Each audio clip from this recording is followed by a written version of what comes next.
Yes. Now making of Indian constitution, यानी हमारा जो इंडियन कॉन्स्टिट्यूशन वो कैसे आपका जो है बना हुआ है, ठीक है। The framework of nation is its constitution which reflects both will as well as wishes of its people. The framework of nation its constitution, यानी जो इसके जो मतलब कॉन्स्टिट्यूशन का जो भी आपका फ्रेमवर्क था उसमें जो है उन चीज़ों को प्रदर्शित किया गया जिसमें यहाँ के जो लोग हैं उनकी विशेष हैं और उनकी जो विल है या जो भी वो इच्छाएं हैं वो इसमें समाहित हो सके। It is the embodiment of their desires that reflects the intention of its people and objectives for which the nation stands and for which it struggle for preserves।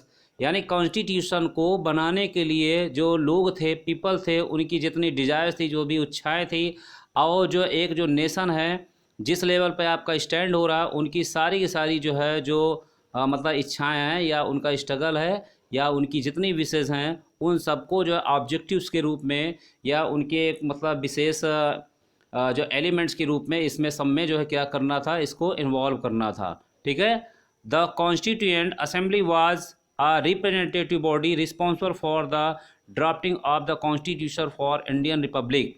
यानी हमारे कॉन्स्टिट्यूशन को बनाने के लिए कॉन्स्टिट्यूट आपकी असेंबली थी, ठीक है, वो एक तरह से प्रतिनिधित्व की तरह से आपकी एक रिस्पॉन्सिबल जो बॉडी थी जिसने क्या किया, कॉन्स्टिट्यूशन की जो ड्राफ्टिंग है या उसका जो मतलब जो है ढांचा है, स्ट्रक्चर है, उसको बनाने में उसने जो है क्या किया, अपना बहुत इंपॉर्टेंट रोल प्ले किया। India in India much controversy has arisen about the very representative character of Constituent Assembly. Not only this, even the Constituent Assembly itself faced many serious problems, and it was really a very difficult task to solve. Uh, task to solve. Talks tasks to solve these problems to satisfaction of the vast majority of Indians। Actually हमारा जो Indian constitution है इसको बनाना कोई आसान काम नहीं था, क्योंकि यहाँ पे क्या था, यहाँ पे बहुत ज़्यादा जो है आपकी डाइवर्सिटी थी। सबकी इच्छाओं को कॉन्स्टिट्यूशन में समाहित करना ये बहुत मतलब डिफ़िकल्ट टास्क था, और इंडियंस मेजॉरिटी जो थी इसको पूरा करने के लिए, उनकी इच्छाओं को, उनकी डिजायर्स को पूरा करने के लिए इनमें बहुत ज़्यादा मेहनत करनी पड़ी, बहुत ज़्यादा स्ट्रगल करना पड़ा, तब जा कर के आपका कॉन्स्टिट्यूशन बना। तो सबसे पहले आ जाते हैं discussion on some important topic. कुछ आपके जो है इम्पॉर्टेंट टॉपिक थे उनमें आपका जो है डिस्कशन हुआ, ठीक है। पहले आपका इन 1928 Motilal Nehru and 8 other Congress leaders drafted a constitution for India.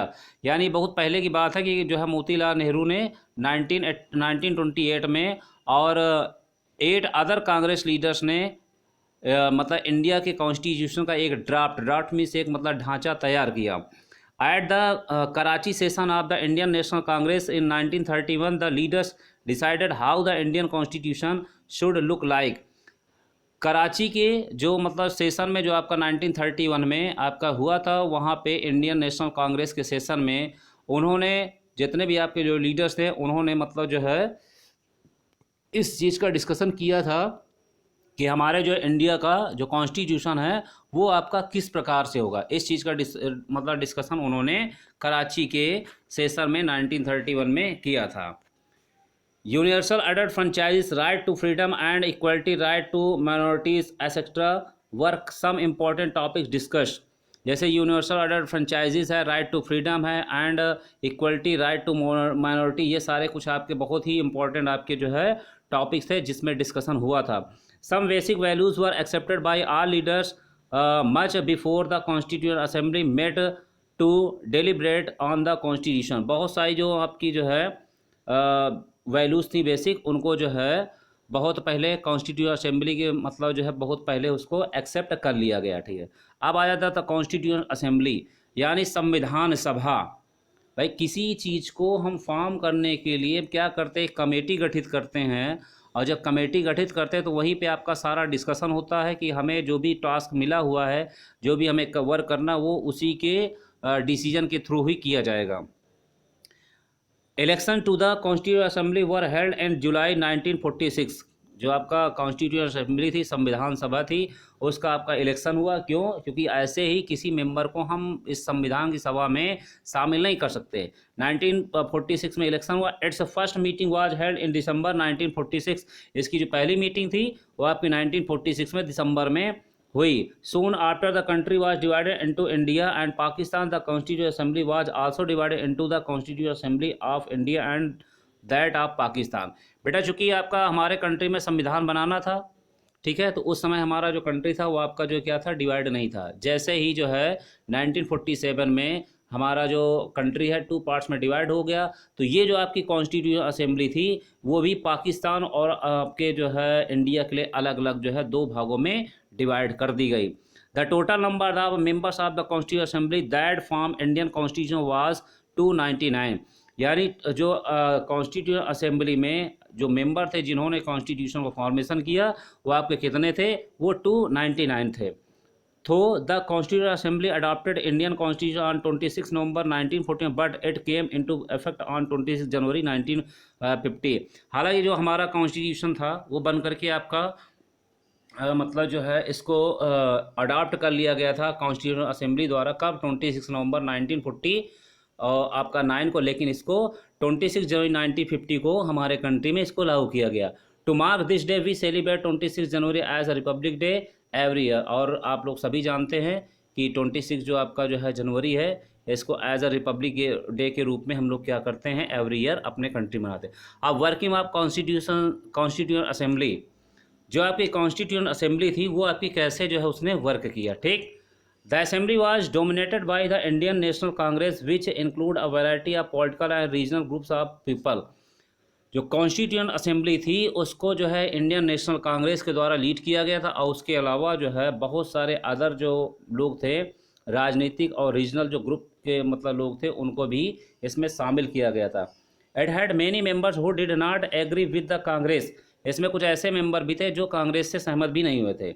In social terms to, और वो सामाजिक रूप से social term to, the assembly representative member from different language groups, caste, classes, religions and occupations. इसके अलावा बहुत सारे सामाजिक ग्रुप थे, बहुत सारे आपके कास्ट, क्लास, रिलीजन और ऑक्यूपेशन से रिलेटेड जो है मतलब जो है लोग इसमें शामिल थे। Finally the constitution assembly worked in the systematic, open and consensual with a mutual consent manner which gave sacred quality to the constitution। और फाइनली जो है जो कॉन्स्टिट्यूशन है आपका जो है इसने मतलब कॉन्स्टिट्यूशन असेंबली ने अपना वर्क स्टार्ट कर दिया और लास्ट में जो मतलब जो हमारा संविधान है उसको बन करके ये आपका तैयार हो गया, ठीक है। अब इसमें कुछ आपके बेटा कुछ यहाँ पे session of the constitution assembly ये कुछ दिया हुआ है, आपका टेबल बनी हुई है तो आप देख लीजिएगा। Sessions of the constitution assembly यानी जो कॉन्स्टिट्यूशंस आपकी असेंबली थी, संविधान सभा थी, उसके आपके कितने सेशन हुए तो हम आपको बता रहे हैं।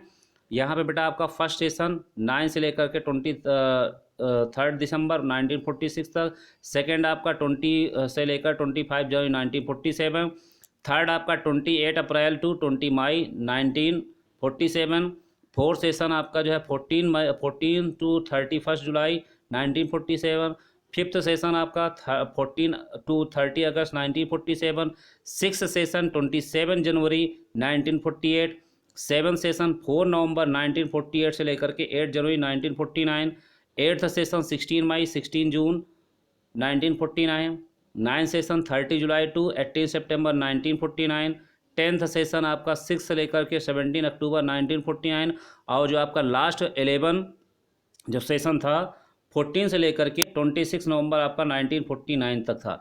बेटा ये सेशन का मतलब क्या होता है कि जिससे जो ड्राफ्टिंग कमेटी आपकी थी, ठीक है, जिसके चेयरमैन डॉक्टर भीमराव अंबेडकर थे, तो ये टाइम टू टाइम पे जैसे पता चला आपने देखा होगा कि अगर साधारण से अगर हम घर भी बनवाते हैं तो कुछ समय के लिए घर बनता है, उसके बाद फिर चेक करते हैं यहाँ कितना बन गया, क्या क्या हो गया। तो इसी प्रकार हमारा कॉन्स्टिट्यूशन जो तैयार हो रहा था, बन रहा था, तो उसका टाइम टू टाइम क्या होता था, उसका जो है सेशन होता है, जिसकी वजह से डिफरेंट जो आपके मैटर्स थे उसमें आपका डिस्कशन होता रहता था, ठीक। अब यहाँ पे हम आपको कुछ दिखा रहे हैं, कुछ आपके इंपॉर्टेंट लीडर्स थे जो ड्राफ्टिंग कमेटी में क्या थे, आपके जो है मेंबर थे, जिसमें पहला आपका था सरदार वल्लभ भाई पटेल, दूसरे आपके थे अबुल कलाम आज़ाद। ये ड्राफ्टिंग कमेटी के आपके जो है कौन थे, मेंबर्स थे। इनको याद रखिएगा, ड्राफ्टिंग कमेटी के मेंबर थे। और इस ड्राफ्टिंग कमेटी के जो मेंबर थे, इनमें जो ड्राफ्टिंग कमेटी का जो चेयरमैन था वो डॉक्टर भीमराव अंबेडकर थे। तो याद रखिएगा, सरदार वल्लभ भाई पटेल, अबुल कलाम आज़ाद, डॉक्टर राजेंद्र प्रसाद, उसके बाद HC मुखर्जी, उसके बाद आपका जो है जी दुर्गा भाई देशमुख, उसके बाद बलदेव सिंह, डॉक्टर भीमराव अंबेडकर, उसके बाद श्यामा प्रसाद मुखर्जी। ये आपके कितने 1 2 3 4 5 6 7 8 ये आपके ड्राफ्टिंग कमेटी के क्या थे, सारे के सारे आपके मतलब मेंबर थे। और इसके अलावा कुछ और मेंबर हैं जिनमें आपका पंडित जवाहरलाल नेहरू और सरोजिनी नायडू, ये कुछ आपके ऐसे मेंबर थे जिन्होंने क्या किया, इस ड्राफ्टिंग कमेटी में अपनी मेंबरशिप निभाई। हालांकि जो कॉन्स्टिट्यूएंट असेंबली थी उसकी बात आपकी अलग हो गई, ये ड्राफ्टिंग कमेटी के चेयरमैन थे, यानी जिन्होंने स्ट्रक्चर को तैयार किया था। ठीक है, अब बाकी पूरी कॉन्स्टिट्यूएंट असेंबली थी, यानी संविधान सभा के जो चेयरमैन थे वो आपके डॉक्टर राजेंद्र प्रसाद थे। आप लोग इसको जो है अपने माइंड में जरूर नोट कर लीजिएगा। ठीक है बेटा, तो बस इतना आज जो है आपका हो गया। और आगे हम क्या करते हैं,